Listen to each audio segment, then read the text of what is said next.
Can't hear you. Okay, thank you. How about now? That's better, thanks. All right. So, Namo Buddhaya, Namo Ratanataya. Good evening, good afternoon, good morning, depending where in the world you are. And welcome to the third of three Dhamma Sanghamitta Day programs. We are past the full moon, which was the lunar anniversary of the crowning of the Bodhi tree in Anuradhapura a couple days ago on Sunday. But the story of Sanghamitta continues throughout this whole month. Now that she's arrived, then it's the time for the training and the ordination of Anulatisa Theri and the 1,000 Bhikkhunis and their arhatship not so long after. So this whole month we commemorate this wonderful series of events. And today turning to the next phase. On Sunday, we were looking at what the ancient texts say about Sanghamitta Theri, and today we're going to be looking into how her influence is still felt today, how it's being carried forward. So that's our focus for this evening. Welcome. I am Bhikkhuni Kachayana. I'll be the MC this evening. Once again, our founding abbess Ayatollah he is not here with us on the screen, but has put so much input into everything we're going to be saying this during this program, all her heart and her knowledge and her efforts to bring us together today. So we appreciate her behind the scenes work with this program. We also have here Ayasopana Theri will be facilitating our discussion a little later, Bhikkhuni panel discussion. Next to her, can we see very briefly Venerable Dhammawada? Also Venerable Dhammawada Bhikkhuni here with us. Next to me we have Seminary Dhammajivi. And on the screen, I'm very happy to see some other venerables also. Yes, so Anjali to all our venerables, Venerable Mettajivi, happy to see you, coming to us from Cambodia, I believe. And Venerable Marajina Bhikkhuni and Ayaniyanika Bhikkhuni. Let's see, any other venerables on here? Oh, Bhikkhuni Sheila, happy to see you. And all friends joining us this evening. Also see special guest Don De Silva, who I'll introduce a little bit later. So welcome all. And let's see. So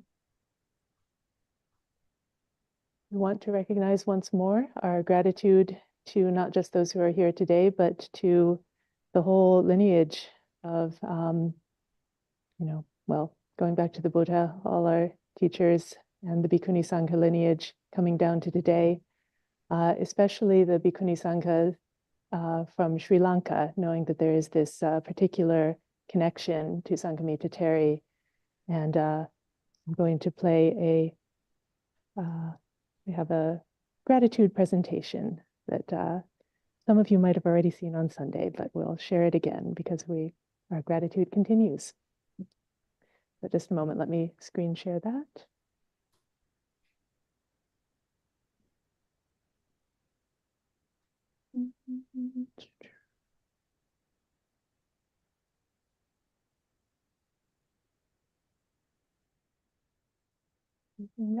Okay.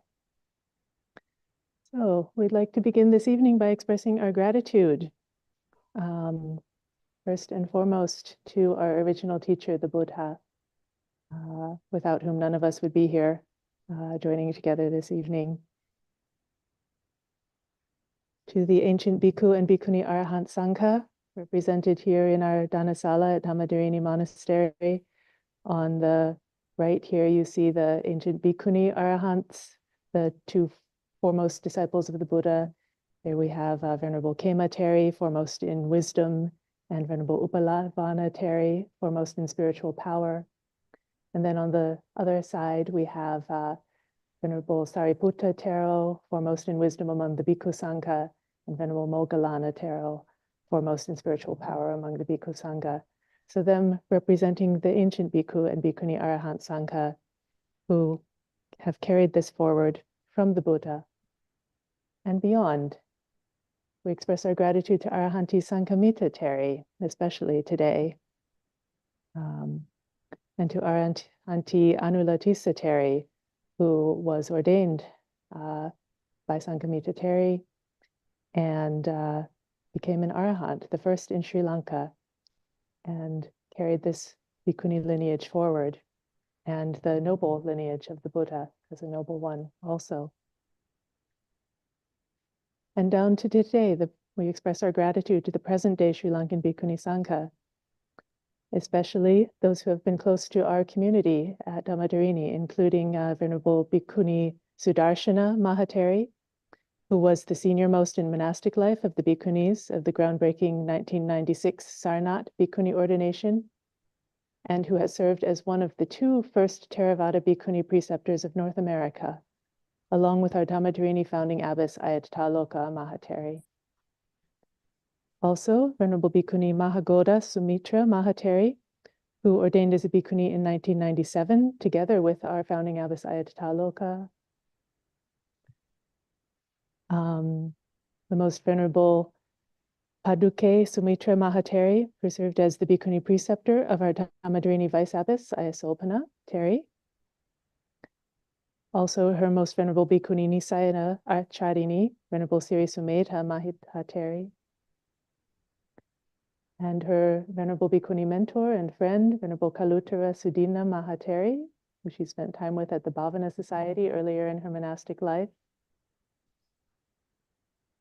And our late Venerable Achi Aye Satima Theri from Sri Lanka, she's on the right hand in the photo here, who ordained together with Ayasolpana in Sri Lanka and has came to visit us many times at Aranya Bodhi Hermitage and Dhammadrini Monastery afterwards. We would also like to express our gratitude to all the great Bhikkhu Mahatheros who have been such great and faithful supporters of our Bhikkhunis, from the time of the Buddha to the great Arahats like Mahinda Thero, pictured here on the left next to Sanghamitta Theri. Also to the members of the Sri Lankan Bhikkhu Sangha who have faithfully and dedicatedly supported the revival of the Theravada Bhikkhuni Sangha in this generation, including our founding abbess Ayatthaloka Mahatheri's most venerable Bhikkhu preceptor, the late Chief Sanghanayaka of the Western Hemisphere for the Sayamopali Wangsa of Sri Lanka, Most Venerable Havanpola Ratanasara Nayaka Mahathera, and all the Most Venerable Bhikkhu Sangha who supported her ordination. Our Vice Abbess Ayasolpana Theri's Most Venerable Bhikkhu preceptor, the founding senior Bhikkhu of the Dambulla Bhikkhuni Order of Sri Lanka, Most Venerable Inamalue Siri Sumangala Nayaka Mahathero, and all the ordaining Bhikkhu Sangha. And her Most Venerable Papaja preceptor, Chief Sanghanayaka of North America, Most Venerable Henapola Gunaratana Nayaka Mahathero. Together with the senior Sri Lankan Bhantes of Northern California, of Santa Clara Bodhi Vihara and ABS Temple Sacramento, who have faithfully supported the first decade and a half of Theravada Bhikkhuni ordinations here in Northern California. With special gratitude to Chief Sanghanayaka of Northern California, Most Venerable Kahanda Amarabodhi Nayaka Mahathero in the center here. While we have received support from many great bhikkhus and bhikkhunis throughout the ages and to this day, we have a special debt of gratitude to the Sri Lankan Sangha for the preserving of the heritage of our ancient bhikkhuni arahants like Arahat Sanghamitta Theri and Anulatisa Theri, and for the revival of the Theravada Bhikkhuni Sangha in our lifetime, and for their great and faithful support for our Dhammadrini Bhikkhuni Sangha and all of our Theravada Bhikkhunis over the years, right here at home in Northern California. So with gratitude for this great opportunity for our ordination, sadhu, sadhu, sadhu, anumodama.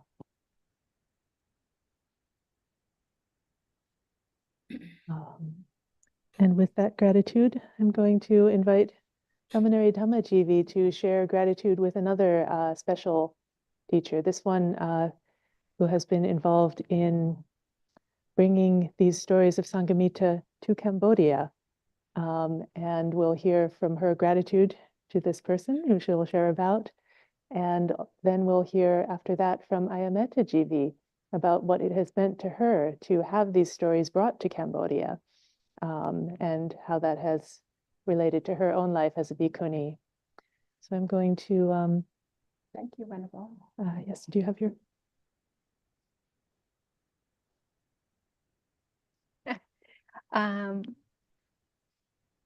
Namo Buddhaya, Namo Ratnataya. I am Seminary Arya Dhammajivi. We celebrating Sanghamitta today because we have records of her story in Dipavamsa, Mahavamsa. The original text was in Pali, and although they were translated into English in the late 19th century and also early 20th century, they were not translated into Cambodian language until this the Venerable Nyam Kamteng, who actually translate. Yeah. Wrong one. Hang on. Just a moment. Let me get this back. Yes. So Venerable Bhikkhu, yeah, that one. Yep. Just need to get it on the screen. Yeah. Until Venerable Bhikkhu, Dr. Nyam Kamteng, who translated the Dipavamsa in 2015 and Mahavamsa in 2016. Even so, it's not available, it's not accessible. I did not aware of these until like late 2023. So which allowed me to share the Mahavamsa story of Sanghamitta to our community. So I appreciate that. So, so without his translation, I would not be able to share that, even though I translate from the English language is not the same thing as a book that's written. So a big, deep appreciation and gratitude to Venerable Bhikkhu, Dr. Nyam Kamteng, for this great effort. Because that it's not well known, the Sanghamitta Day or Sanghamitta story is not well known. But our first Cambodian Bhikkhuni, Venerable Mettajivi, who went to ordain in Sri Lanka in February 18, 2018, was brought to see the Sanghamitta ship in the jungle of Cambodia before she became a Bhikkhuni, before she was even had a path to become a Bhikkhuni. So I would like to invite Venerable Mettajivi to talk about her experience. How did that visit shape her journey to become the first Cambodian Bhikkhunis? Venerable Mettajivi. Yeah. Venerable. Shall I show this photo? Yeah. Didn't you show? Yeah, go ahead. Okay. So this is, yeah. Thank you, Seminary. So, Venerable Mettajivi, this was when she was trying to search for a path, and she was brought into this ship, and then it inspired her, you know, to go for it, to you know, to find a path. Venerable Mettajivi, so how did it feel?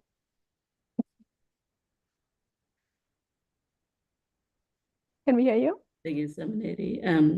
So first of all, I would like to pay respect to Namo Ratanataya Wantami.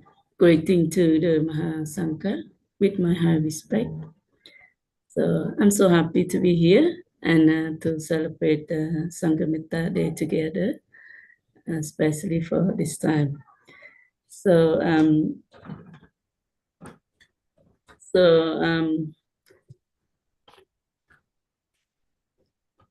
I have to reflect back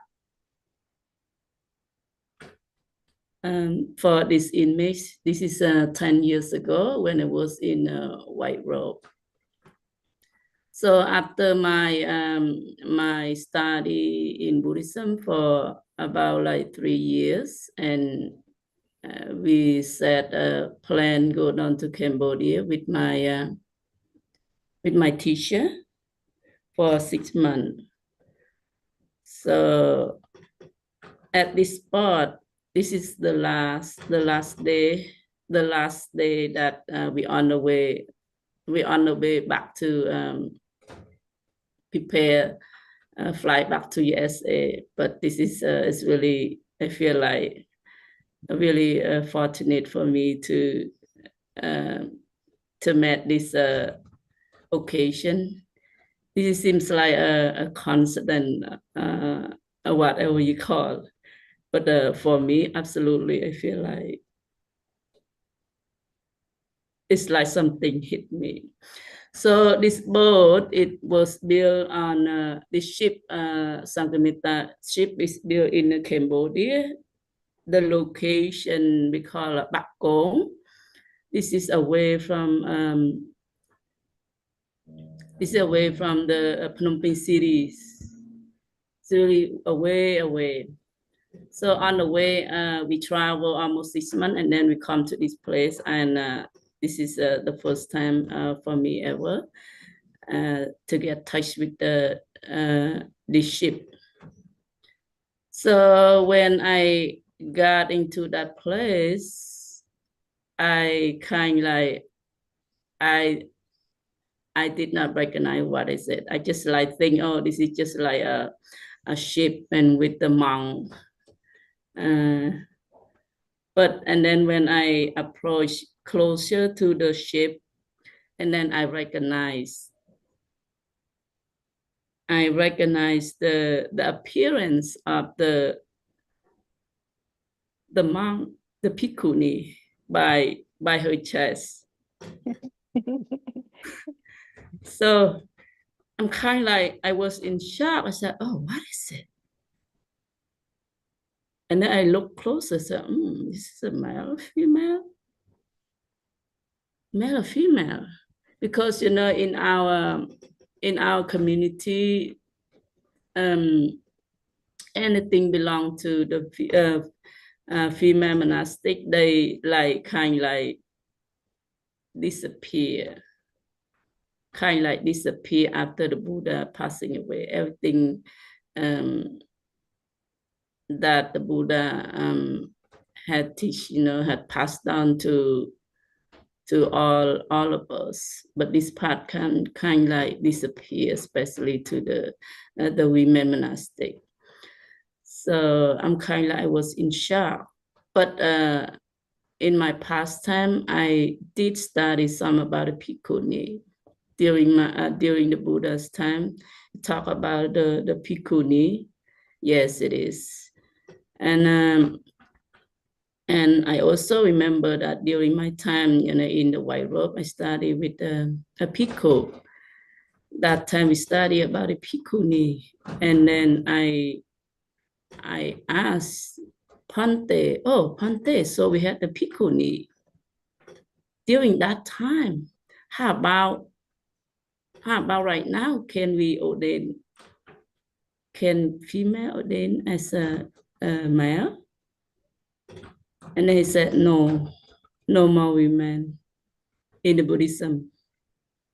And he said, if whoever, a Bhikkhu, whoever ordained female, that Bhikkhu would be break into 7 pieces. So I remember that. For me, feel like, oh wow, that's so bad, huh?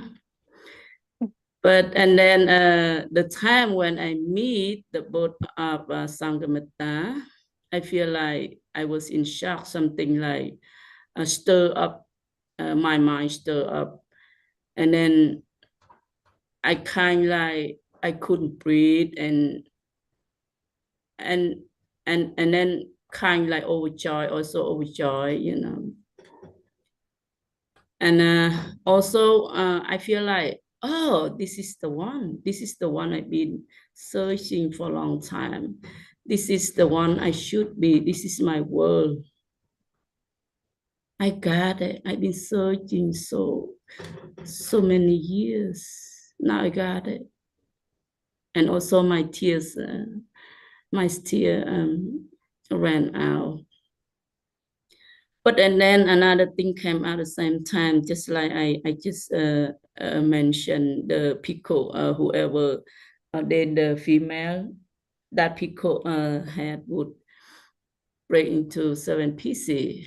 And then that thing came to me is no, I don't believe that. I'm gonna go for it. I'm gonna go to surgery. I know the truth is out there. Something is out there waiting for me. So from this, that feeling kind of like, it's like stay with me forever. And then I remember that picture. I said, yes, this is my world. I'm gonna go for it. And then from that, actually we don't have time. We have like about 30 minutes to be here, and then we left. So I carry that image with me all the time. And then I start when I arrived at USA, I traveled, and then I met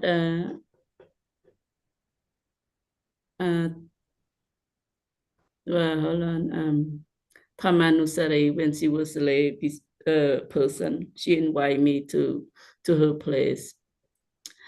And we joined together and we met a Pico, the Cambodian Bhikkhuni, the one that he ordained me as a seminary. And from that we go together, we study the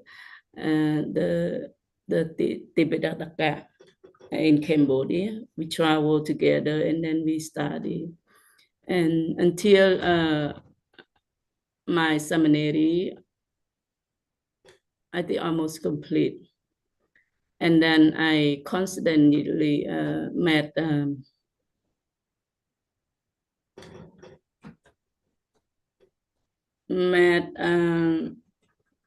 Your preceptor? My preceptor, my Sri Lankan preceptor. So he resides in USA, which is the Cambodian temple. So yes, so I met him there, and not long he brought me to Sri Lanka for high ordination. So at the time, at my ordination, I also met this image, but it's not the ship. It's like the picture that in the store in the higher place with the respect. I see this image again. I feel like, oh wow. I feel like I'm flying over the sky. I feel like, oh, now I meet again. I feel like, oh wow, what's going on? Because this is like, so this is the second place, for me to experience the Sanghamitta. And I feel that this is my truth. It's not like dream or anything no more. So from this, I realized that there is Bhikkhuni. We still remain silent. It still remains silent. It's there. So for me, from that, I feel confident to walk my path. I work diligently. I feel confident. Great. And when I reflect, back to my community for what I have heard, and I used to, like hear, what they say, like, oh, female cannot ordain, female, like, a lot of sin, heavy sin, cannot then something like it's really it disturbed my mind. It's really disturbed my mind. And when I was a kid, not just like when I grew up, I used to hear that and over again. So that seems like when I reflect back, I feel like, I'm kind of like insane because, I feel like disappointed to live in this community and this community and the community that believe, we used to call like blindfold, whatever you call. I mean, we are girl live in the community. We are only allowed to, serve, to do, the Tana and not to study. And when I think about that, I feel like this is ignorance. This is the worst world. So when I reflect on that, I said, wow. After my trip, get touched with the Sanghamitta ship in Cambodia, and I try, my best to go through it, to get seminary, and then to get high ordination in Sri Lanka. And from that, I commit myself, to go for it and to prove that, there is Bhikkhuni still alive in this world. And I'm going to prove to them that I'm going to bring that image to them to see and to learn, to realize that. So from that, we can like solve things together. We can live together. We can share things together. This is what the Buddha, want us to be, want us to live as a whole in this world. As a whole in this world. So for me, I study about the Buddha more than Sanghamitta, about Mettajivi Sanghamitta. I got really little information, just like Samane Dhamma mentioned about our community. So for me, I'm kind of like lack of that part. But I kind of like study about the Buddha teaching more. And so I understand about the Buddha teaching. Mm-hmm. So according to the ship, Sanghamitta ship, and I see over here we have in Cambodia built with the this image. I feel like it's really clear. Like we have the Sangha, Kanat Sang. We call Kanat Sang. Kanat Sang, according to our Vinaya, we have 4, 5 Bhikkhuni and up. We call it Kanat Sang. So the back, I think like 4 Bhikkhuni.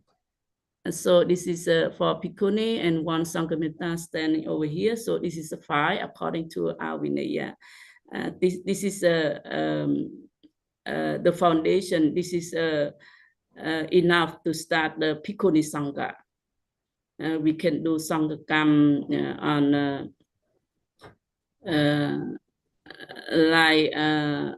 recite Parimokha. So also this is mean I from my understanding that Sanghamitta with her ship, she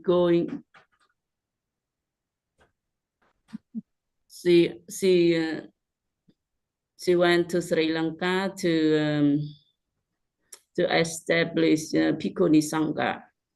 So my understanding Bhikkhuni Sangha also, she also brought a sapling of a Bodhi tree. For my understanding that according to the Buddha teaching, Sanghamitta she is Arhanti Sanghamitta. Not only her, I mentioned about the group. So Sanghamitta Sangha is mean like the community of the Sangha. Mitta is a Kalyana Mit, we call Kalyana Mit, the group of the, this is a really friendly, we call a Kalyana Mit. So this friend is like, we can rely on, we can trust. So in the Buddha teaching. And from my understanding that she went down to Sri Lanka to spread the Dhamma, including with the a sapling of Bodhi. A sapling of Bodhi tree is a man, this is a part of the Buddha teaching. The Buddha, to show us that we came from the Buddha, the Buddha enlightened the Bodhi tree. Thank you, Venerable. The Bodhi tree also represent for the peaceful world. For human being, for all being can stay under that tree to rely on. So Sanghamitta is so this is time already. Oh wow, so for me, and I would like to thank you so much for the program that brought up at Dhamma Theri by Ayatollah Thaloka, the best of the Dhamma Theri, and also the Sangha that I have met and trained together, and appreciate that for everything, and also for the friend, for the all venerable and friend around the world. And thank you so much for listening to my story, and hopefully in the future I can prepare, and especially my English, I can prepare better and to share English to all the Sangha. And thank you so much, and happy Sanghamitta's Day to all venerable and friends. Sadhu, sadhu, anumodana. Thank you, Venerable, very much for sharing. I'm happy to hear that story from you. I saw the pictures and very glad to hear from you. Thank you, Venerable. Thank you so much. And good to see you. Wishing Good you to see you, Venerable. Okay. So our next speaker is Don de Silva. And in a little introduction to Don, he is a university counselor and mentor based in the UK. His career spans leadership roles as a former director of the United Nations Environment Program and the International Institute for Environment and Development. He played a pivotal role in launching global media initiatives on sustainability and climate change that turned these critical issues into everyday conversations.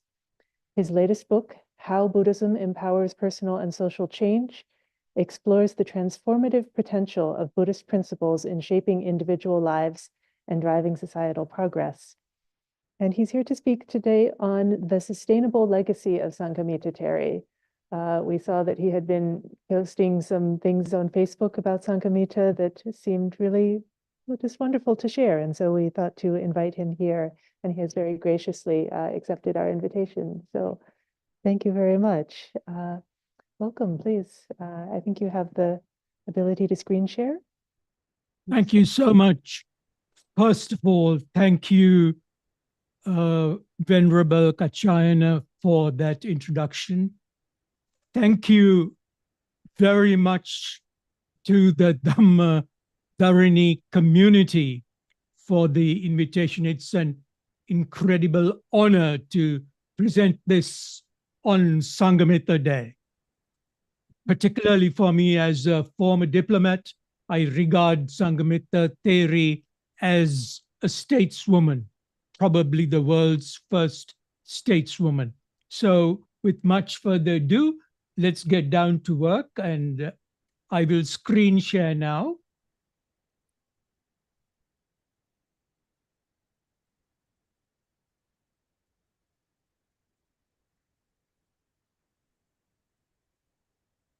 Can you see?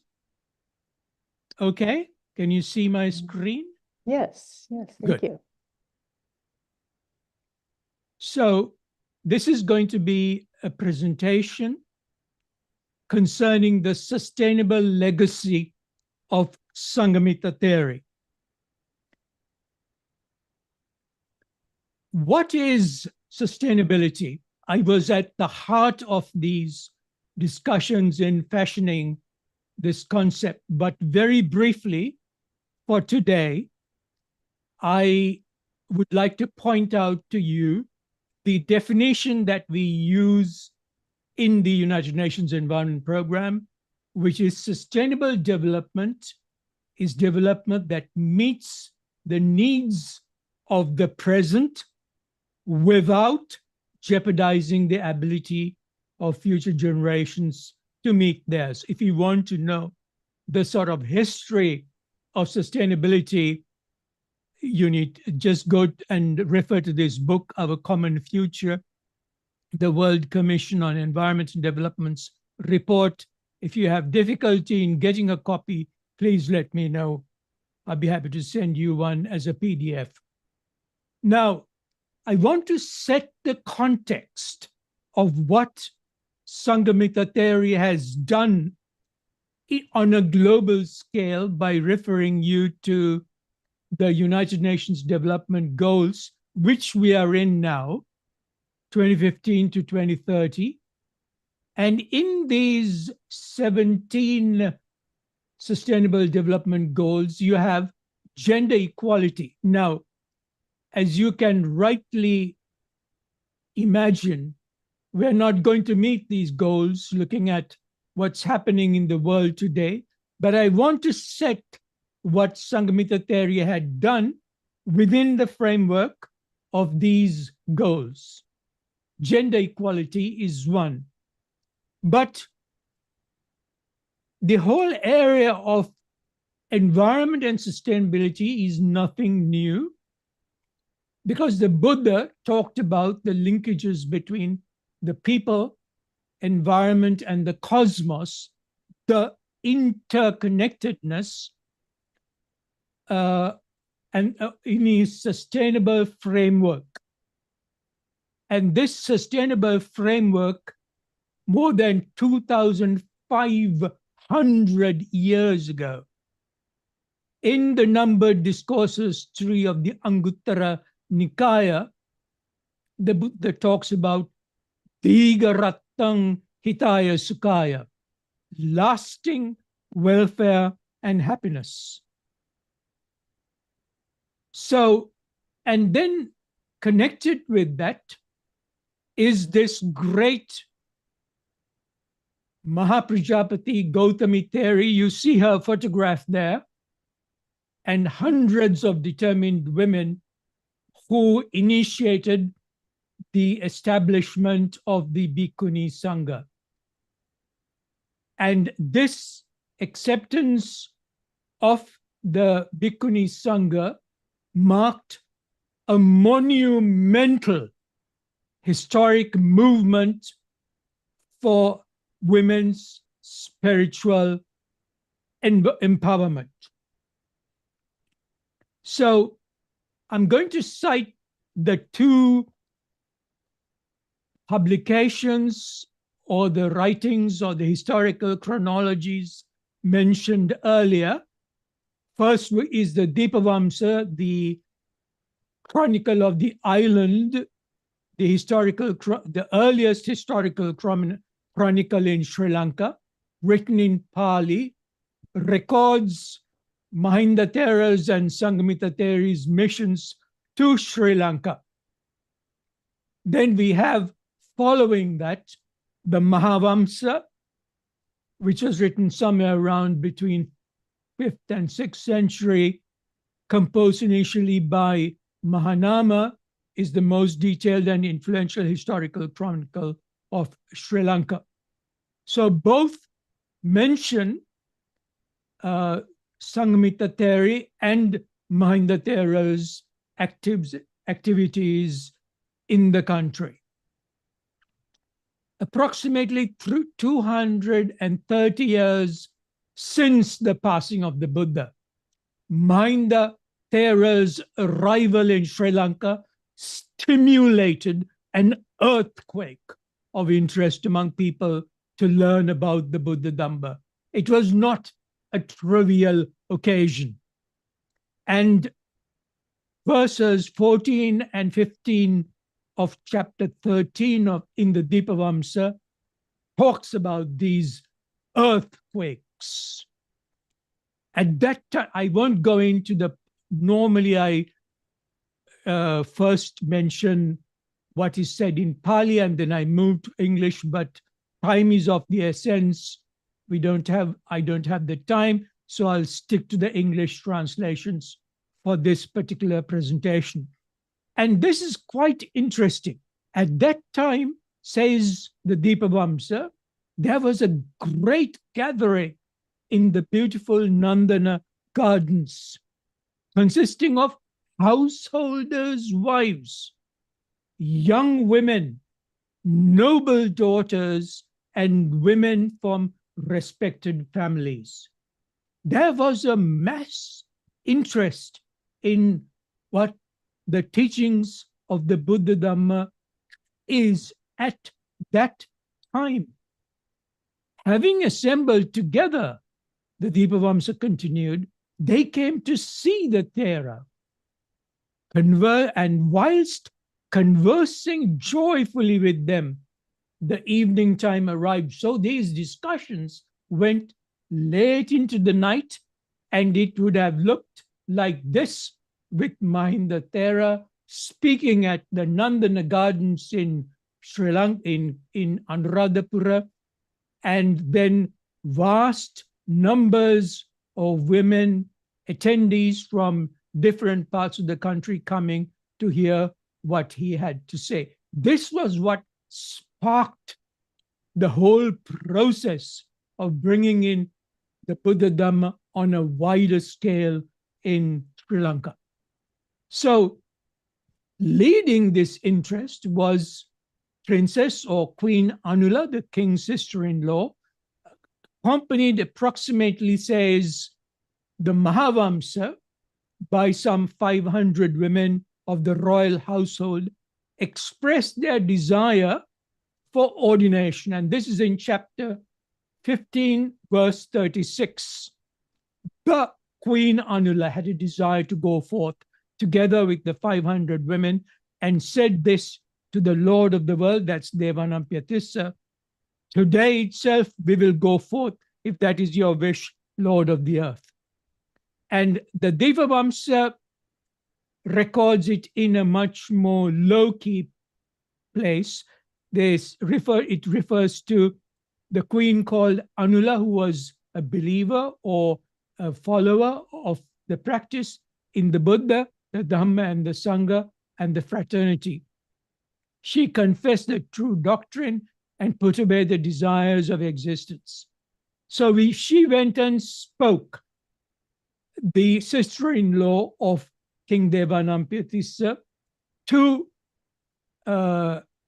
him, asking for permission. And here it is written and confirmed. Having heard what the queen said, the king addressed the Thera, said, and thus Queen Anula believes in the Buddha, the Dhamma, and the fraternity. She confesses the true doctrine.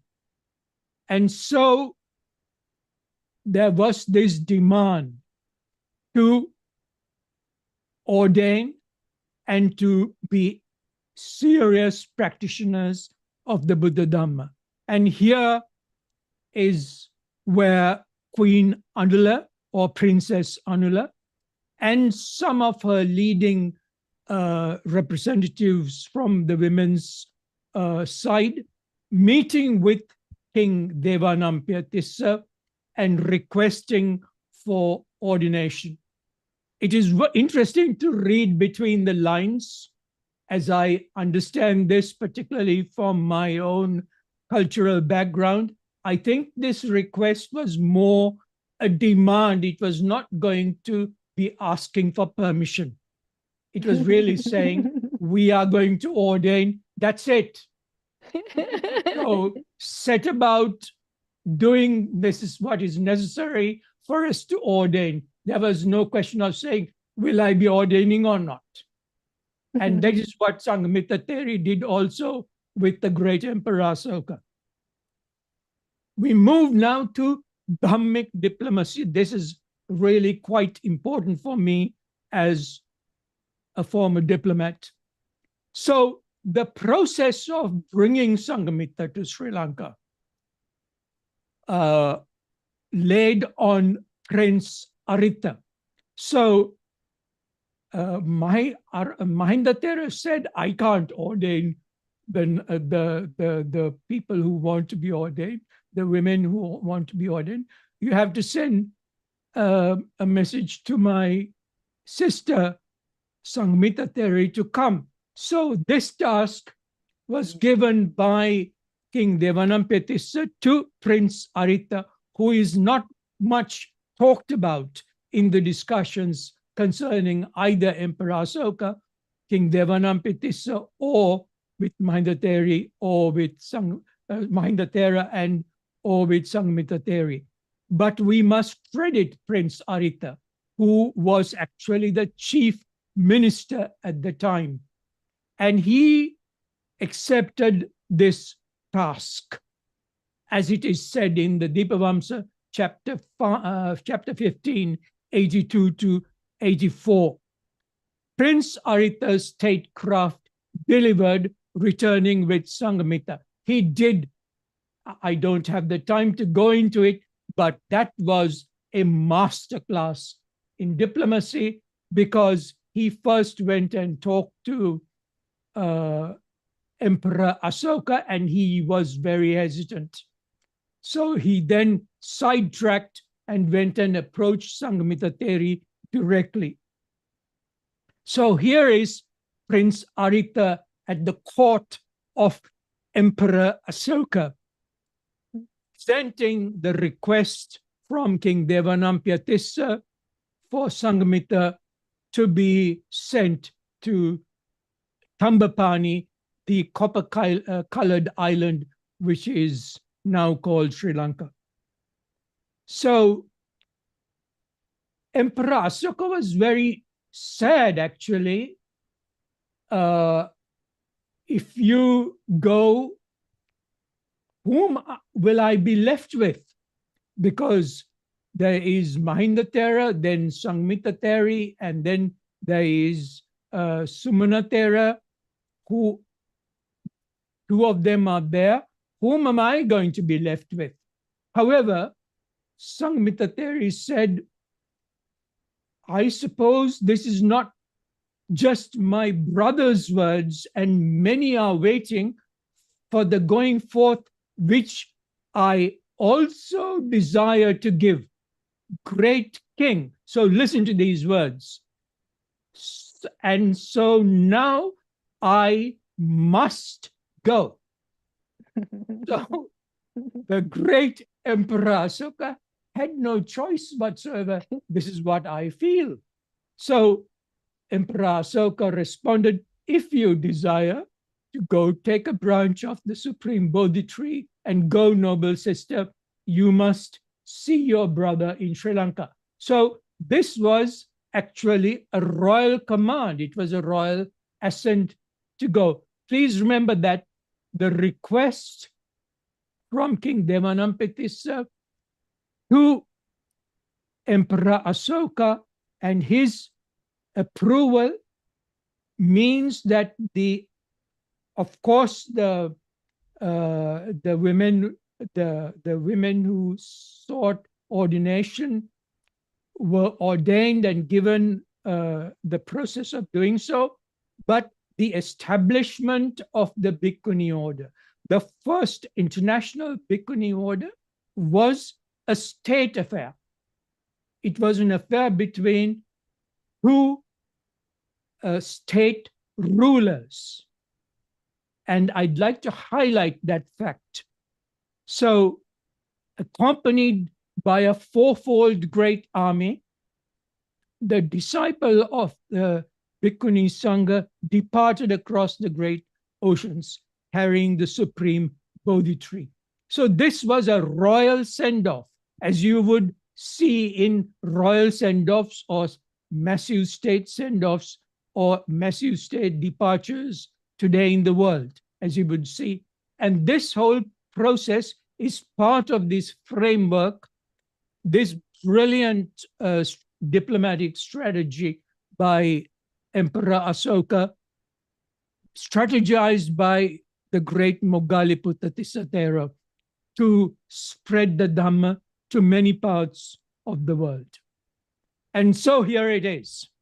To Sri Lanka, he sent his own son, Mahinda, accompanied by 4 other Theras, Ittiya, Uttiya, Sambala, and Bhaddasala. And the tradition adds that during the 19th regnal year, Asoka's daughter, Sanghamitta, went to Sri Lanka to establish the order of the nuns, taking a sapling of the Bodhi tree with her. What an extraordinary world event. Sanghamitta, the stateswoman, deep in the annals of history, a figure of steely determination, selflessness, spiritual focus and action emerges when you study her journey, providing an example of unusual, unparalleled leadership for the world.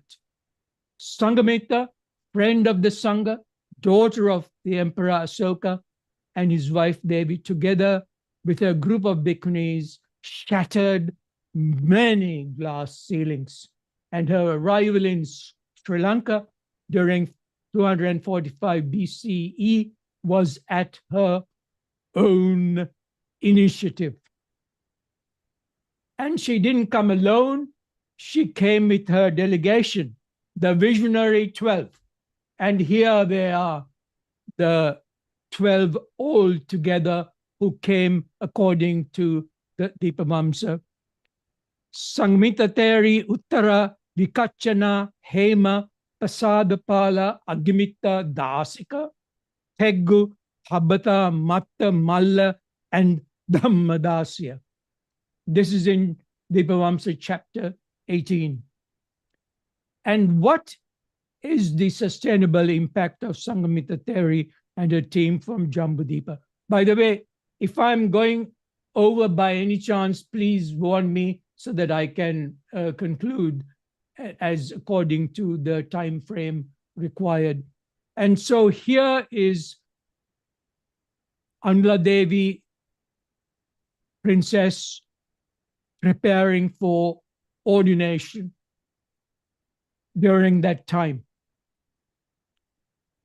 And this is recorded in history. It is set in stone.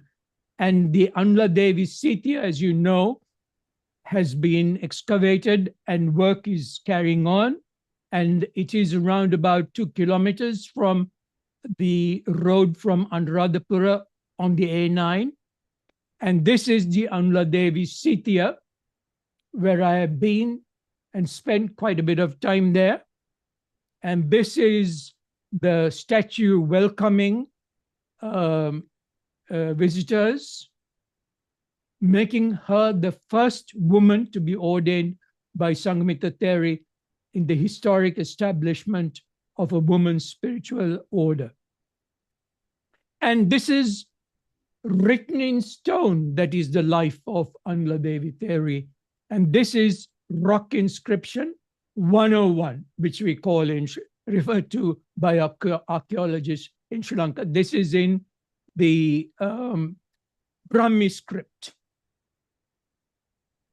And it goes on to talk about how this particular Sitya or Chaitya was supported by quite a large number of enterprises in the region to ensure its maintenance. And this rock inscriptions particularly specifies Anula Tissa Habata. The leadership of Sanghamitta and her group of nuns gave up riches. Largely, I'm sure they were from the princely communities, to go to another remote country and establish the Buddha Dhamma. And here it is. They were pandits. They were not ordinary folk in that sense of the word. They were pandits. They were scholars who were absolutely skilled in the Buddha Dhamma.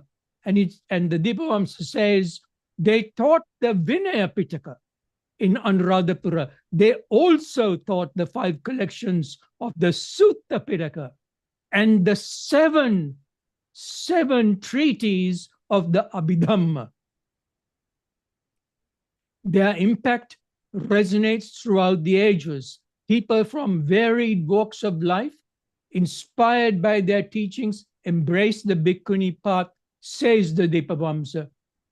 The Dipavamsa says, at present, there are other aged, middle-aged young Bhikkhunis, holders of the Vibhajya doctrine and of the Vinaya, preservers of the tradition of the faith. Learned and virtuous, they illuminate the earth. Illuminate the earth. The Dipavamsa's testimony, Sanghamitta's arrival, is dated around 245 BCE. Now, take this statistic into account. By Sri Lankan King Katakanna's reign and his son Bhaktika Abhaya's era, there were 16,000 Bhikkhuni leaders in Sri Lanka. 16,000 Bhikkhunis from 245 BCE to 22 BCE spans approximately 223 years. Any CEO of any international multinational company would marvel at this impact assessment. So the legacy of Sanghamitta involved writing, and one of the aspects of Sanghamitta's legacy is the suggestion that women scholars may have contributed to the authorship of Dipavamsa. And this is not what I have been saying. I have picked this up, first of all, from Ambassador Amalal Sekara in his book, Pali Literature of Ceylon, cites a British writer and academic and diplomat, or person who was working for the British colonial government at that time, Hugh Neville, who first highlighted that Dipavamsa's detailed record of the Bhikkhunis' activities in Sri Lanka might be that the authorship of some of the chapters or most of the chapters would have been carried out by women Dhamma leaders. It's something to be really explored because this is really quite remarkable.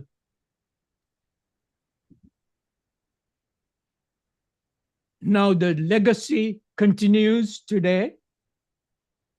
And here you have the first Bhikkhuni training center at Dekandwala. This is one of my favorite places which I support in Sri Lanka in 1996.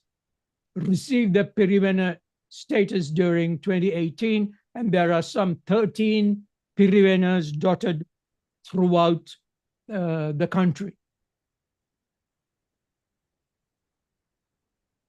And this is Venerable Dhammashanti, director of the Bhikkhuni Training Center. She says, my vision is to see ordained Bhikkhunis well-versed in the Buddha Dhamma, leading and serving society. So here they are, spreading the Dhamma to many parts of the nation. And so here it is. The impact of Sanghamitta Theri, if you pause for a moment and now look at the Bhikkhuni Sangha and the impact. throughout the world. So thank you so much. It is my fervent hope that this extraordinary life, these extraordinary experiences of this visionary 12, that Sanghamitta Day will be one day a world event which will be honored and respected by people throughout this entire world. Thank you very much. Namo Buddhaya. Sadhu, sadhu, sadhu. Thank you so much. It's really wonderful to hear these stories in many voices with many focuses. Sustainable legacy of Sanghamitta is a very inspiring way to look at it. Thank you so much for joining us. I need to know unshare. Yes. Here we go. Yeah. Okay. So Anumodana, much appreciation for your joining us this evening, Don. Okay. So the rest of our program this evening will consist of a Bhikkhuni panel discussion with some of our Bhikkhunis present here this evening. But before we get to that, I'd like to invite our friend Karina to say a few words. Are you ready, Karina?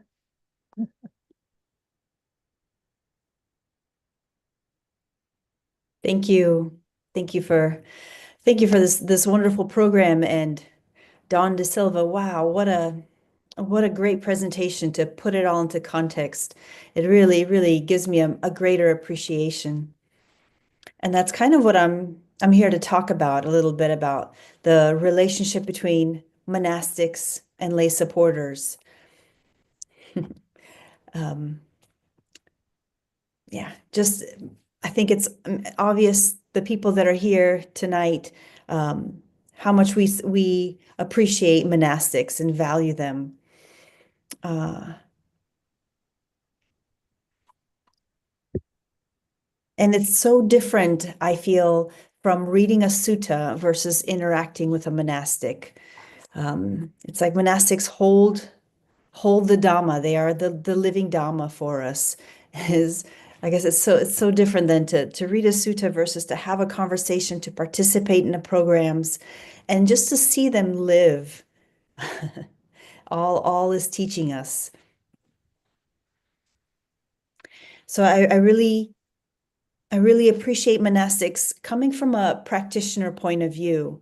I see them as my teachers, and very much as the living Dhamma. I'm sorry, I'm a little bit distracted because my cat is pulling my my paper table. Yes. Yeah. And also, like, as a source of refuge, whether it's just guidance in my daily life, whether it's how to integrate the Dhamma, how to practice the Dhamma, or something bigger in terms of like a pandemic happening in the world, or the local fires we've had around here. Dhammadharini, for example, has always been a source of refuge for me. And for many people, I think when you think of monastics, you think peace, someone that represents peace, someone that is a place where you're accepted, welcoming to all. And because of that, it's important that we support them back. It's kind of like growing a garden. You can't get the fruit of a garden unless you put time and energy and cultivate your garden. So I encourage us to support monastics, to have them be able to have a depth of practice. I was just there a few days ago, and they were telling me how they were fixing a leak through the roof from the recent rains we've had. And that's how it is, with older buildings. So if monastics spend all their time fixing buildings and just maintaining and upkeeping things, they don't have that time for the depth of practice, so they can be our teachers, so they can share that depth and understanding with us. They need we need to cultivate the monastic garden that we have, and that some of us are lucky enough to go visit in person. So that's what I have to say. Just I encourage you to support them, because it's a give, it's a win-win. It comes right back. These are our teachers, and they are the ones that maintain the Dhamma, the practice, and the suttas. So whether you're giving, if you have a little, give a little. If you have a lot, give a lot. If you don't have money, then give your skills, or give both. Give your skills. If you know how to write, if you know how to even, health support, or whatever your skill may be. And even I appreciate, many of us here tonight are regulars in the programs, on the Tuesday evening now, and the Sunday programs. And so even, continue to be students to the teachers, I think, is also another way to support monastics. So yeah, I encourage you all to let's grow a beautiful garden so it can flourish and give us lots of fruit. Thank you. Sadhu, sadhu, sadhu. Thank you very much, Karina. It really is this mutual system that is hopefully, benefiting all around. And it's really beautiful to have so many wonderful friends like you, and so many on this Zoom call with us. So thank you very much for sharing that. I forgot to mention, I'm going to post something in the chat where people can click on to donate if they need a link. Thank you. All right, so with that, we will go on to our Bhikkhuni panel discussion, and I will let Ayasobana lead this. We have here several of our Bhikkhunis. Again, we have Ayamara Jina, we have Ayaniyanika, we have Ayasantachari. Welcome, respects to you. Also, Venerable Mettajivi is still on with us. I wasn't sure if she'd be able to stay, but she's still here. So, hey, would you like to lead us?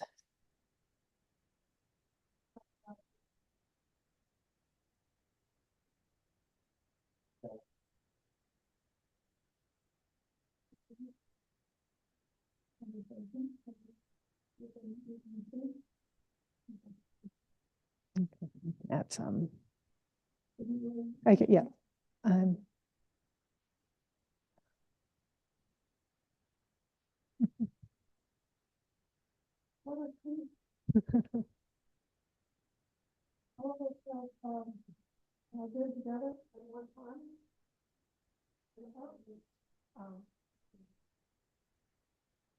Now you can hear me? Okay.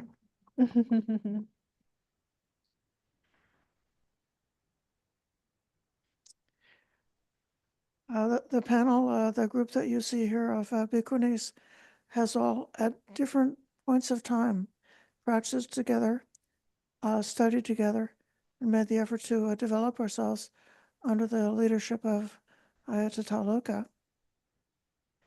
And now several of us here have scattered and gone here and there to different locations, hopefully with a good grounding in generosity, ethics, and understanding the Dhamma, realizing the Dhamma, and being able to both manifest what the Buddha taught with our own existence and our own way of living, as well as to be able to speak coherently in a way that inspires and uplifts people.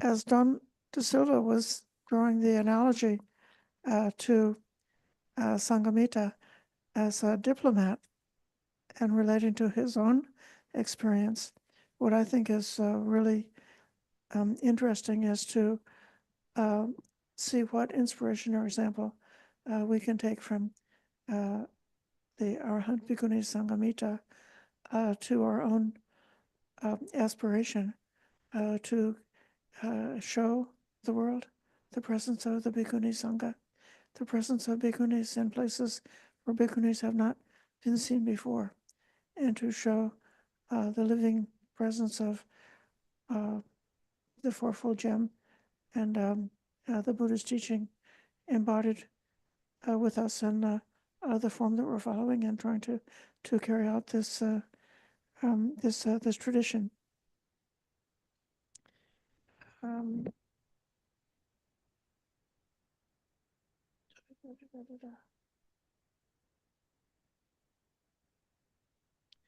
I know that Venerable Maharajina had prepared a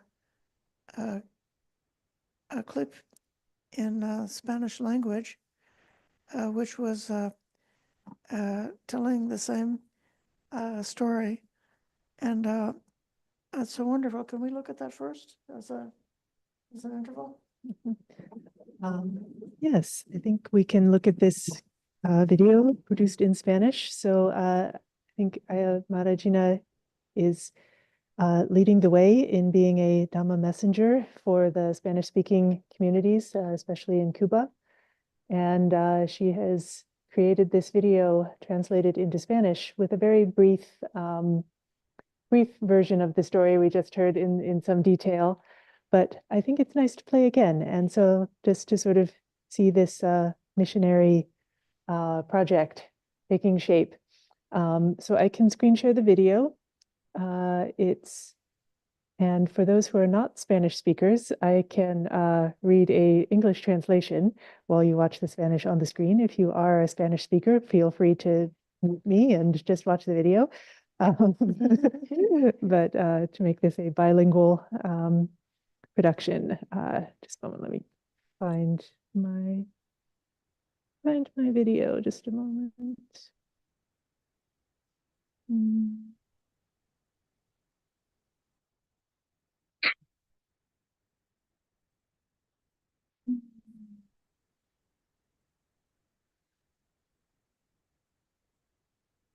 Okay.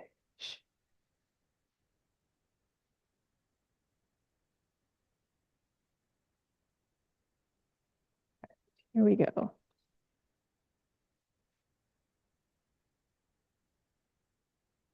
Sanghamitta Day is observed on the full moon of December.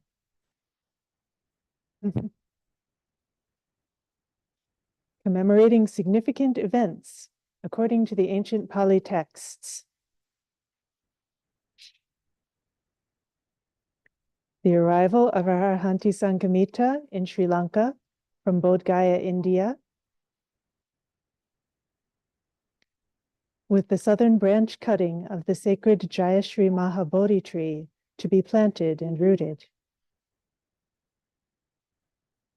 It was under this tree that the Buddha awakened.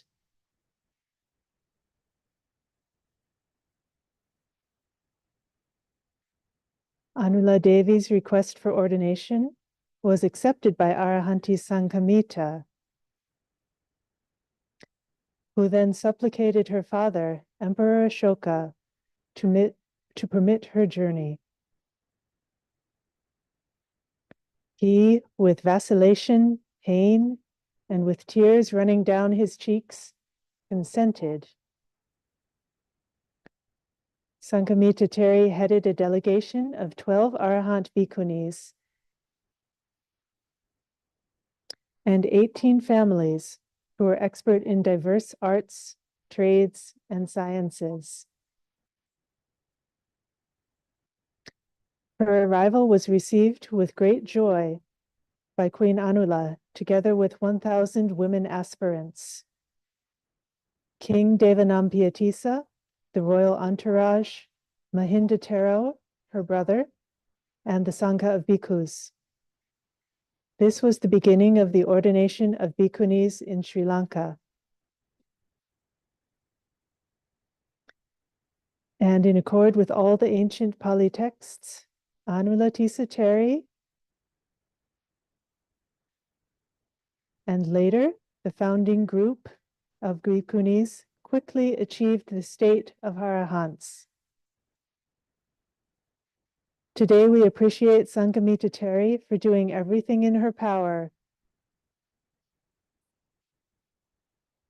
for working with tireless devotion and intrepid courage,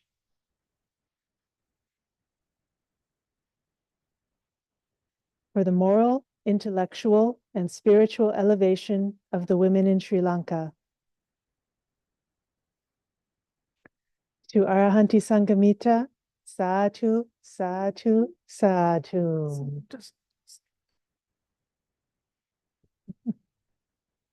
Okay. That seeing that clip makes me feel so happy. I think I had seen something very similar to this earlier that was prepared as a part of the like a Sunday school program, and just to see the story going out from here to there, to different places. Yeah. I think I may call on Aya Nyanika Okay. to start. Well, I was thinking maybe Maharajina could tell us a little bit about the story of making that video, because I heard that there were multiple stages to this story and that it was actually a strong experience for you in some ways. Please. I would like to express gratitude to Venerable Mettajivi for her very touching counting of her encounter with the Arahanti Sanghamitta. I could feel that. I could feel that emotion. And for Mr. Don de Silva for the amazing connections that you made. Very grateful for your time. There was in the initial email that was sent out about this, there were some links, and one of the links was this cute little MP4 video with I really would have loved to hear the little song that goes along with that. And by the way, we have an English version also. The video was put together by one of our members from Colombia. Her name is Maria Carolina. And there were several edits. We started with that little video that was linked in the email, and then I showed it to Ayati, and she said there were a couple of corrections, which I didn't know about. I mean, in the video and many of the pictures, that little bow tree has like, various sizes, and I mean, some of them are really large cuttings, and other ones are she's holding it in a little bowl in front of her, and they're just maybe a foot.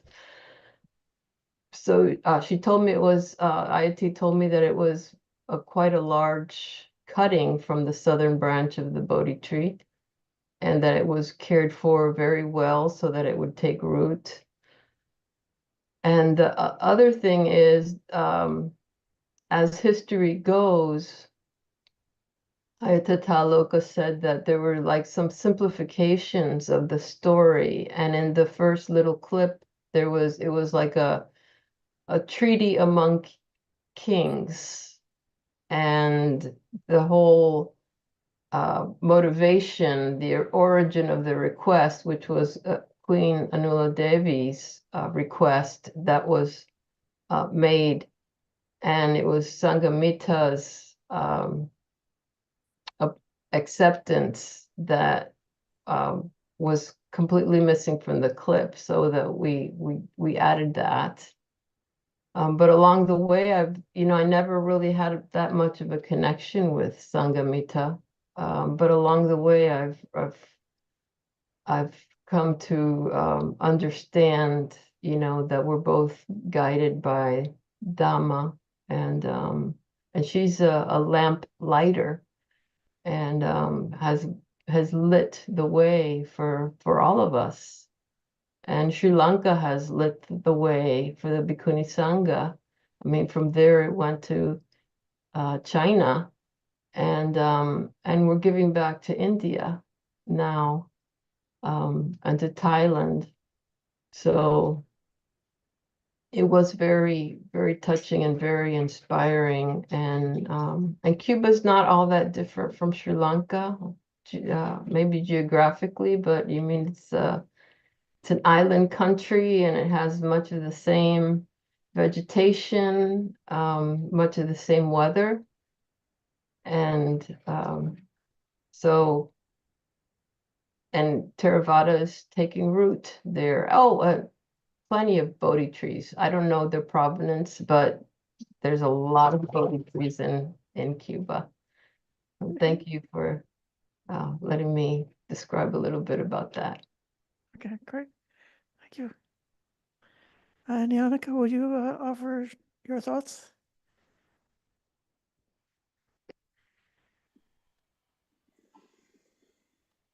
Well, what we've heard so far has been a wonderful, bringing up of our history, the inspiration, how it's carried.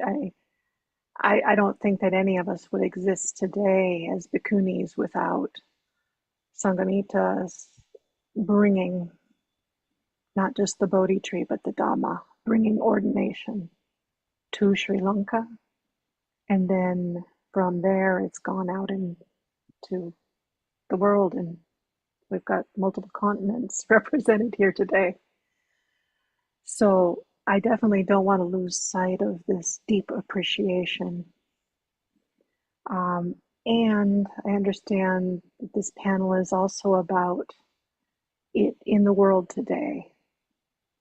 So carrying forward the wonderful stories, but also looking at the context that Sanghamitta came from a lot of privilege in India.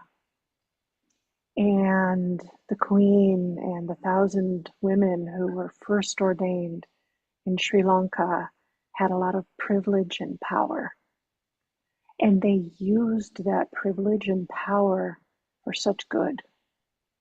Now, first Sanghamitta had the opportunity out of that privilege and power to be sponsored by the king, Ashoka, to practice, to become an arahant. And 12 others also had enough support to become arahants. Or was it 11 others? So total of 12. Mm-hmm. I'm sure there were also others in India at the time. So they bring that precious gift of the Dhamma out of their privilege. They make a difficult journey. Now they set aside, they practice renunciation. They care for others to also have this opportunity. And as the scholar and ambassador Dr. Donda Silva was saying, the women there said this is going to happen. It's not an ask. This is we have the power to make this happen, and they did. They made it happen. And then to hear, as Venerable Marajina was saying there, that they then used their position of well-supportedness to fully embrace Nibbana, the teaching, in its fullest, to become arahants themselves. So what I would love to see, and I think all of us here would love to see, as Karina was saying, that the Bodhi tree of the Bhikkhuni Sangha in new lands also has enough nourishment to awaken. So what I deeply, deeply hope is that we'll be practicing for that liberation, so that out of our then privilege, we can share with the same depth and wisdom and trajectory that carries forward for generations and generations and millennia, that the Buddha Sasana continues, and that it continues in the deep form that's truly, truly liberating. So that is my sense of inspiration, is not to just rest on that they had privilege and they're sharing it with us, but that we have enough to also do this ourselves, and then out of the privilege of that, share it forward. Thank you. Would you be willing to say a few words about the place where you are right now? I mean, Sure. the location there? Yes.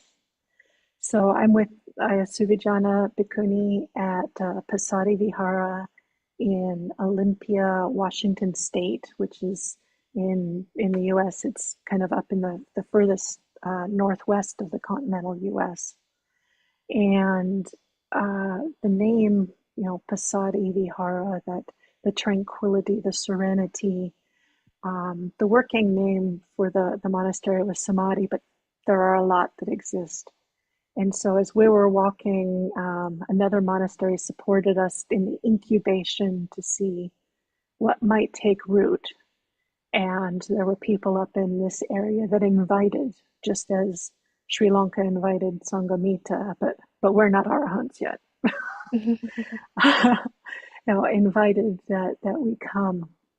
And we were walking and we wanted something, being in the Pacific Northwest. Pacific has that sense of calm, and the real mission for Pasadi Vihara is that this be a place for us to practice deeply, to practice for awakening. Number one goal is that we're in the Dhamma for awakening. And then as we develop and learn and deepen, to continue to make that opportunity available further and further for those who also aspire. So thus far, we're in the realm of enoughness. We have the Devas have been so amazing with directing just what we need. It just comes. And of course, some of those Devas are in the human skin form, but I feel like there's Devas at all levels smiling on this project. So deep appreciation also for, Dhammadrini had a grant and they sponsored 1 month's rent here, and others have done similar supportive things. So out of that, we got retreat time during Vasa, and we're going to do some retreat time, each of us getting 6 weeks of seclusion during winter retreat.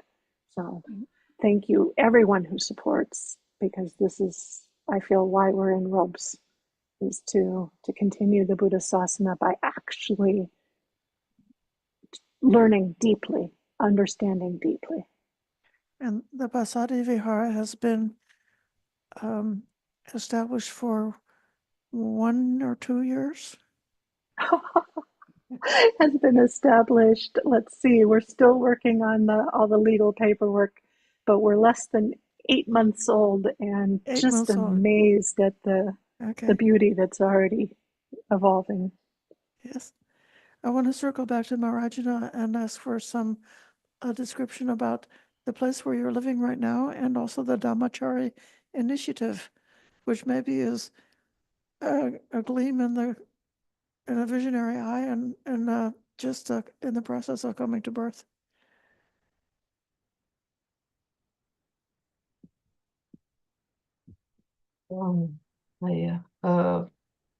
The Dhammachari initiative in Espanol is the Dhammadharini Support Foundation has very generously agreed, or is in the process of processing, to hold funds for Theravada Cuba, which is the group that I have been visiting this year several times, 3 times in this past year.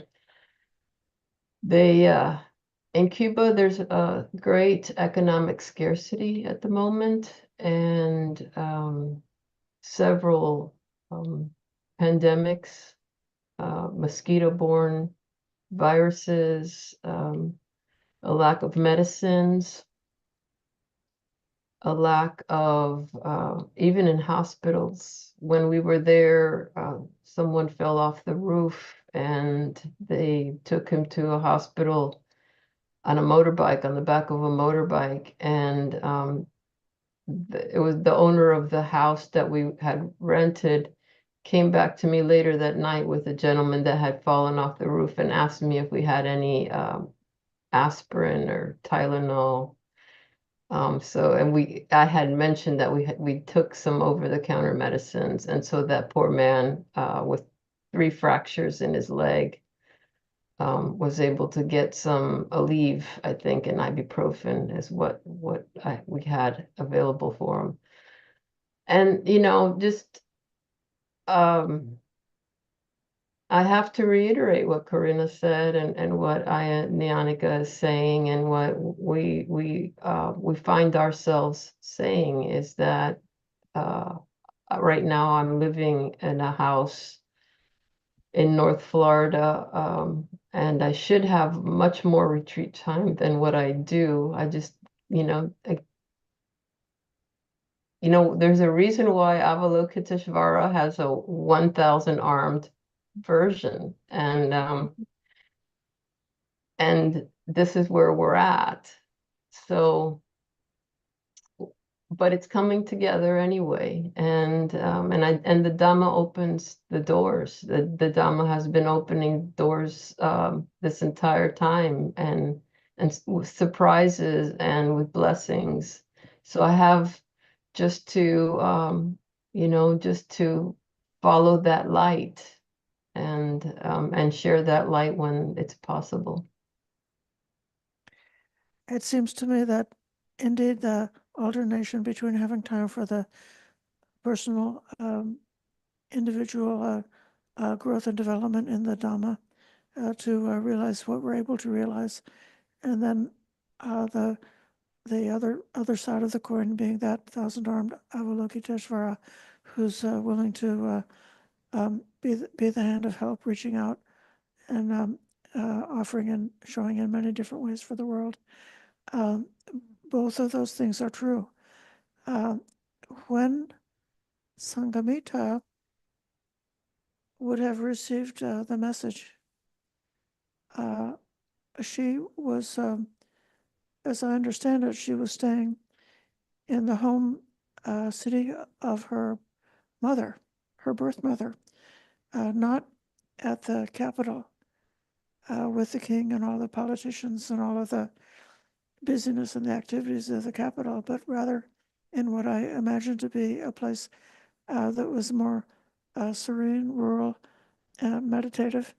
Sanghamitta's mother, Devi, was a meditative woman who loved that stillness and that practice, and so there she was, having obtained her arahantship, her enlightenment, in a complete serene and beautiful environment. And then, the call comes, and you need to organize, all these armies and these people and this boat and become a diplomat. And so both of these things are necessary for our bhikkhunis to be able to succeed, right? Yeah. Santacharya, I haven't heard you speak yet. You're a little bit older than the others in the sense that you've had your place now for maybe more than 10 years? Nearly.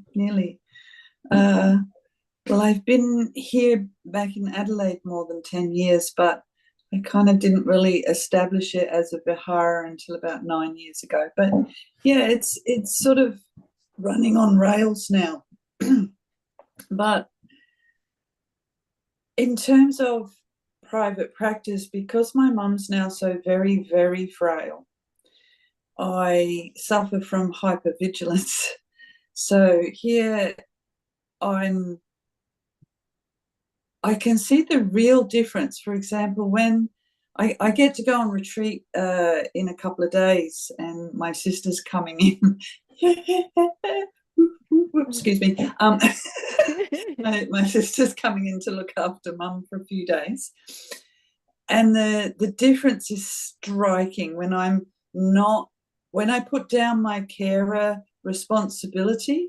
My mind's really happy to go and be really quite quiet and still for quite some time, and it's not actually a huge struggle. But here in the house, even if mum's in bed asleep, within 15 minutes my mind's just popped up. It's like, yeah, no, she's still all right.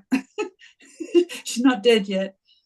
And that in a way, that difference, when I went to Sri Lanka last year, one of the reasons I didn't actually get to Anuradhapura was I was staying in a lovely Bhikkhuni monastery, and they're like, oh, there's your room, do as much bhavana as you like. And I'm like, yeah, really? And then they're like, oh, should we go up to Anuradhapura? And I'm like, yeah, bhavana. No. No, I'm really just happy. You mean I don't have to go? And they're like, no, do you want to keep doing bhavana? And I'm like, yes. Because as soon as I didn't have that responsibility, my mind was quite happy to be happy. And that supportive environment in Sri Lanka, where people just assumed that bhavana was something someone in robes might like to be doing, not giving classes or giving talks or doing, that the base assumption was, well, if you're in robes, of course you want to do bhavana. I'm like, yes, that's the base assumption, that all these centuries of having women practitioners, and the signs, even if there was a gap in that, there was still Dasasila Matas, there were still women practicing, and all the memorials, the pictures of bhikkhunis of the past. So it hadn't ever really gone out of people's minds that of course a woman in robes wants to practice. I found that marvelous. And when we did actually go and do something, like we went to Kandy to see the tooth relic and visit some monks I met here, I'm like, I really want to know how many bhikkhunis are here in Sri Lanka. So as we were driving through the Kurunegala area, they're like, oh, that's a Bhikkhuni monastery over there, and that's a Bhikkhuni monastery over there. Oh, and down that road there's another two. Oh, up on that mountain over there there's another one. And, when we're in Kurunegala, then we drop in near the big tank, and, oh, this just happens to be Aya Sobina's teacher. Oh, awesome. Like, that was a bit of a surprise. I didn't actually realise who we were going to see until we got there. So lovely little Bhikkhuni-laden surprises like that whenever we did go out. But I just love the fact that, you see, I'd been beating myself up a bit. Oh, why can't I meditate? I've got all this time. Why can't I practice? So because I just couldn't, and I am a bit of a realist, I decided to work really hard on Samavayama. If I can't practice Samasati and leading towards Samasamadhi, let's get my Samavayama really good, Let's get my Brahma Viharas good in terms of applied. I've got an old lady with dementia. She's a really good person to practice Brahma Viharas on in a practical mode. So anytime now I get to go on retreat, it's not like it was 10 years ago. It's not like it was 20 years ago, where my mental sila wasn't good back then. Now I may not have been able to do enough meditation, but applying Samavayama moment to moment during the daily activities, what is my mind state? Is it wholesome? Is it unwholesome? Am I doing mental self-punishment here, or am I doing mental beauty here? What's my underlying state? I can do that at any time, any place.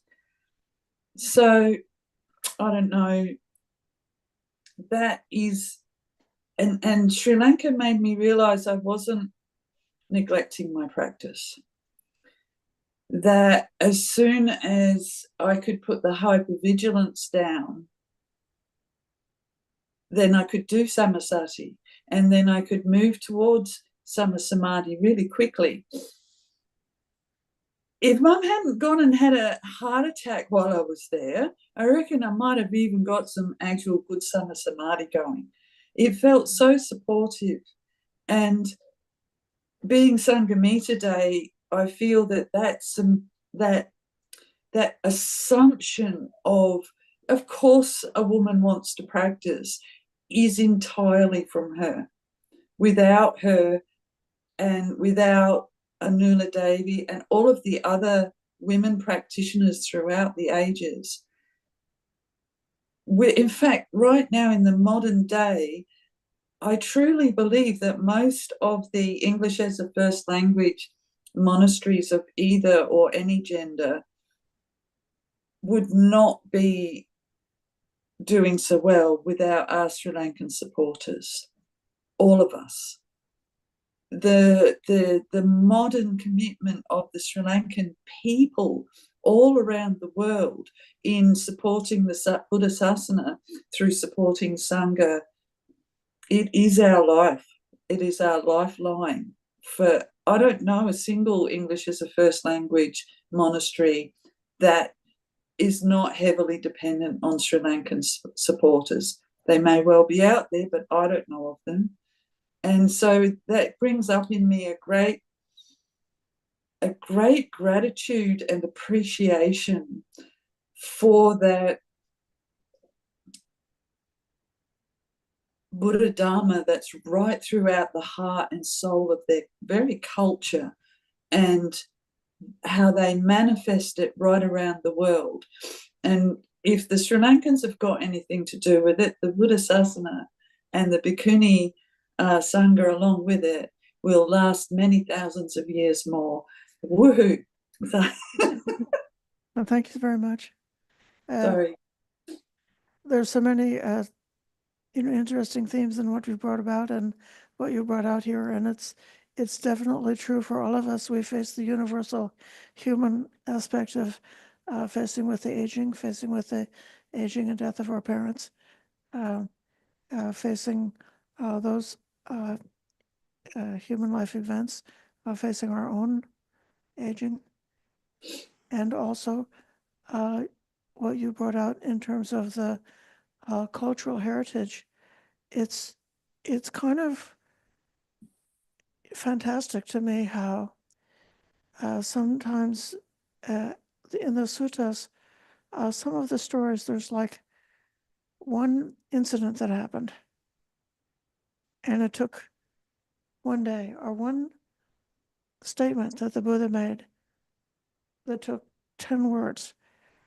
And those 10 words are that one incident had so much power and so much resonance that they ended up shaping like an entire culture, like a whole nation, which is imbued with the Buddhist culture, is shaped by these themes, these words, and these images that have come down to us.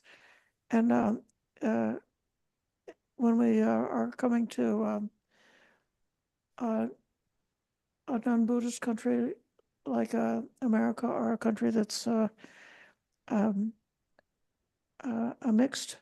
cultural mixture, then we also have to find out what's in common, and how the diaspora of Buddhism is actually spreading, and that power, like the same power that Dom had earlier on. He had the map showing the arrows with how the Buddhist ambassadors were going out to the different parts of the world. And so it's the same thing now with us, isn't it? and it's possible that these same words or these same stories that we believe have got so much power that they can come to continue shaping how the world is going to develop. In this part of the program, I didn't bring Venerable Mettajivi back, and I'm especially interested in your experience as a Dhamma messenger and as one who is helping others in Cambodia especially.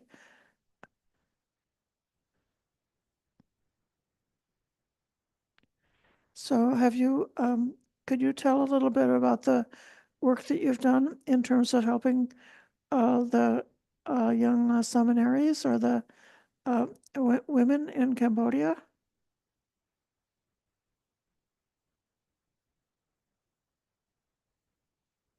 You have to unmute.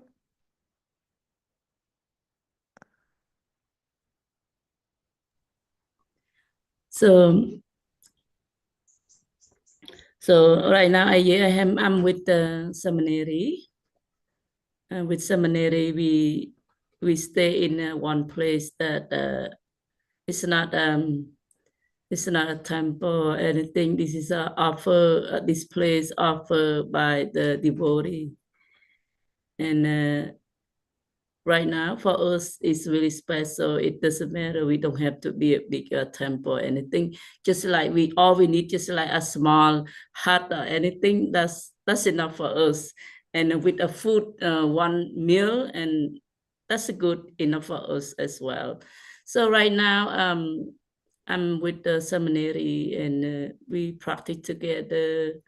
We follow the Vinay, Dhamma and Vinay. We read Tipitaka every day. We chanting. We meditate. So we have our own schedule in the morning. At the 4 o'clock, we wake up, meditate for 1 hour, and then we chanting, and then we do a regular in the morning, and then we clean up, and then rest a little bit, and then we study to realize the Dhamma, and then we practice, and and then chanting. So this is our daily life routine as a monastic, and we also have some devotee. Sometimes they come stay for like 1 week, 3 days, something like that in a regular monthly. So this is how we are here practice, and for me, I feel like this is wonderful idea to be, to be for who I am, and stay here, and I'm just like try to cultivate myself. And when people come, I help. So that's all I can do. When they come, okay, whatever they need, whatever I can help them, then help them with the Dhamma. If they don't come, that's fine. I have time to practice for myself, and I have support the seminary to study her field as a seminary, and we prepare ourselves. Yeah, this is what we've been doing over here, and thank you so much. Yeah. Thank you so much. Honestly, these few stories, these few examples of the life of the Bhikkhunis around the world today are so touching, and I hope that this video will last for a long time, and that many people will see it and think, oh, I really want to support the Bhikkhunis. And it's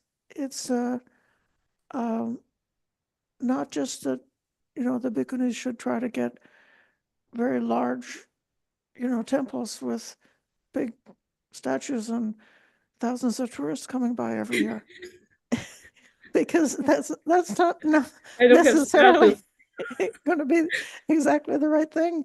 But if we could have enough and have it be enough and have a chance to serve whenever a human being comes along who can benefit from hearing about the Dhamma, to serve. And then if they don't come, as you say, if they don't come, then let us have the urgency and the motivation to practice and reach the highest. I'm wanting to leave enough time to do some chanting at the end of this program.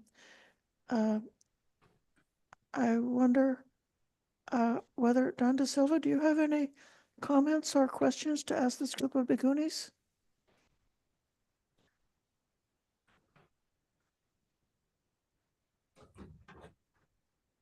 No,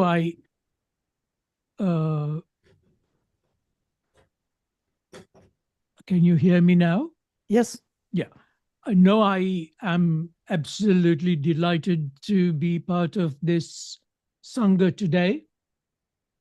And my commitment is, first of all, the Buddha Dhamma has been extremely good for me personally.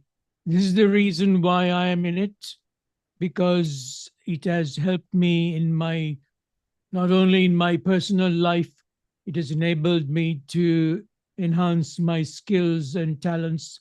It has enabled me to go through very difficult times. It has enabled me to do things that I thought were impossible to do.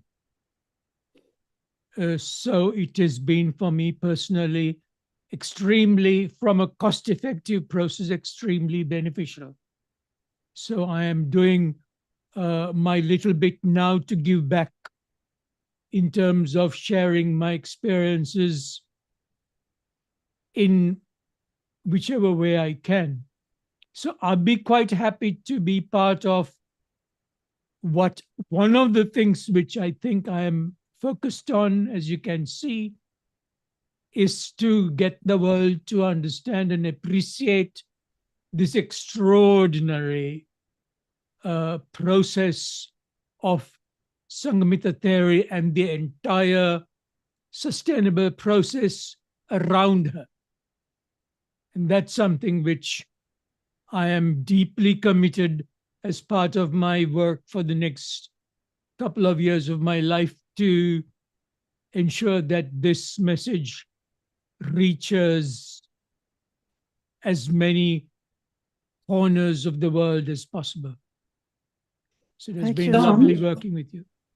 Don, you said that you were going to share a copy of your slides with us.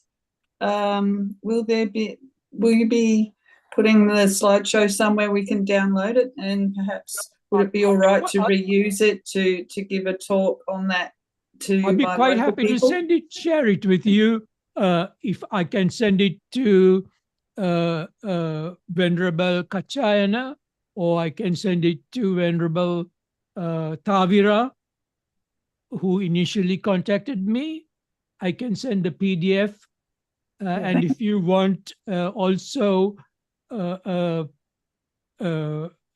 PowerPoint. Yes, please. I'd love a PowerPoint copy. Okay. I'll send both then. Thank you. Thank you very much. Right. I'm sure my local ladies and gentlemen would love to see a presentation of your material, if that's all right with you. Okay. All right. Now, networking, that's another part of the bhikkhu life. All right. I'd like to, is this a good time to come to the next part of the program? Yes, I think this is time to come to our closing. We'll have a little blessing chanting in a moment to share out all the blessings of this auspicious day with everyone. But first, I just want to express my anumodana and thanks. Yes, anumodana to Sopana leading this discussion, to all our panelists here, Ayanianika, Ayamarajina, Mettajivi, Santachari, to Don Silva and Karina for sharing earlier. It's been a wonderful evening of conversation and discussion and learning and sharing with all of you. Also appreciation to Ayatollah for instigating many parts of this program and this process of learning together. And Seminary Dhammajivi, thank you. Anumodana also. Let me not forget you. Sorry. And so wishing that all of the blessings of this time together may be shared out with the world, with whoever may need this, for those who come to, for those who listen, those who come to these monasteries, for anyone who may be inspired by Sanghamitta Theri and Anulatisa Theri in future, that this legacy from them may be shared out, may continue to inspire and grow and support all of us. So Anumodana. We'll end with some blessing chanting. Okay, so Sobana is going to put it on the screen for those who want to share. And so you're welcome to chant along, though please have the your audio muted so that we won't have the cacophony of Zoom with the chanting.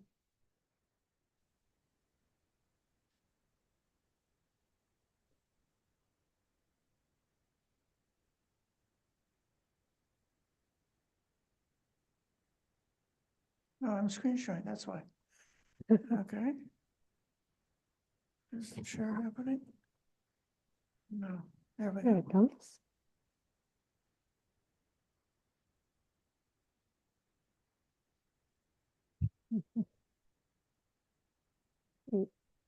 Okay. Okay. Namo tassa bhagavato arahato samma sambuddhassa. Namo tassa bhagavato arahato samma sambuddhassa. Namo tassa bhagavato arahato samma sambuddhassa. Iti piso bhagava arahang samma sambuddho Vicharana sampanno sugato lokavidu Anatara Purisa Dhamma Sarati Purisadhammasarati Yatta Deva Manusanam Bodho Bhagavati Swakato Bhagavata Dhammo Sandipiko Akaliko Panayiko Pachatang Veditabo Vinyuhiti Supatipanno Bhagavato Savaka Sangho Ujupatipanno Bhagavato Savaka Sangho Nyaya Patipanno Bhagavato Savaka Sangho Samiji Patipanno Bhagavato Savaka Sangho Yaridang Chattari Porisayugani Tapurisa Pugala Esa Bhagavato Savaka Sangho Ahuneyo Pahuneyo Dakineyo Anjali Karaniyo Anuttarang Punya Ketang Lokasati Mahakaruniko Nato Hikaya Sapapaninang Poretwa Paramisapa Yato Sambodhi Mutamang Etena Satchavajena Hotu Te Jaya Mangalang Jayanto Bodhiyamule Sakyanang Nandivatano Ewang Twang Vichayo Hohi Jayasu Jaya Mangale Aparajita Palake Sise Patavipokare Abhiseke Sabbabodhanang Agapato Pamodati Sunakatang Sumangalang Supapatang Suhutitang Sukano Sumuhutto Cha Suyitang Brahmacharisu Parakinang Kaya Kamang Vacha Kamang Padakinang Mano Kamang Panithite Padakina Nikatwana Labantate Padakine So Attalato Sukito Virulha Bodhasasane Arogo Sukito Hohi Sahasabbe Hinyatipi Attalata Sukita Virulha Bodhasasane Aroga Sukita Hohi Sahasabbe Hinyatipi Te Attalata Sukita Virulha Bodhasasane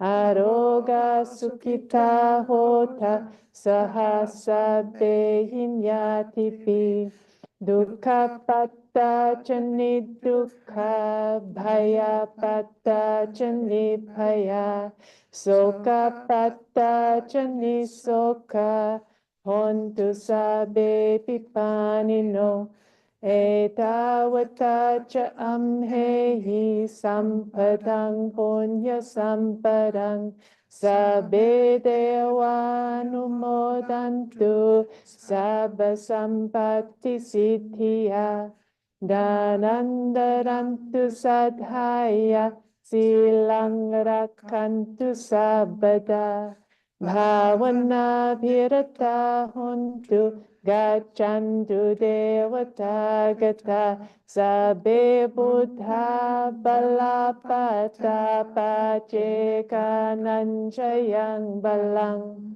Arahantananchate Rakkang Bandhami Sapaso Bhavatu Sabba Mangalang Rakkantu Sabba Devata Sabba Buddha Nupavena Sada Soti Bhavantu Te Bhavatu Sabba Mangalang Rakkantu Sabba Devata Sabba Dhamma Nupavena Sada Soti Bhavantu Te Bhavatu Sabba Mangalang Rakkantu Sabba Devata Sabba Sangha Nupavena Sada Soti Bhavantu Te Sadhu, sadhu, sadhu.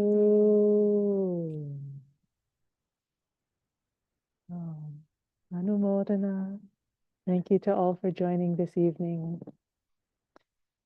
This concludes our program.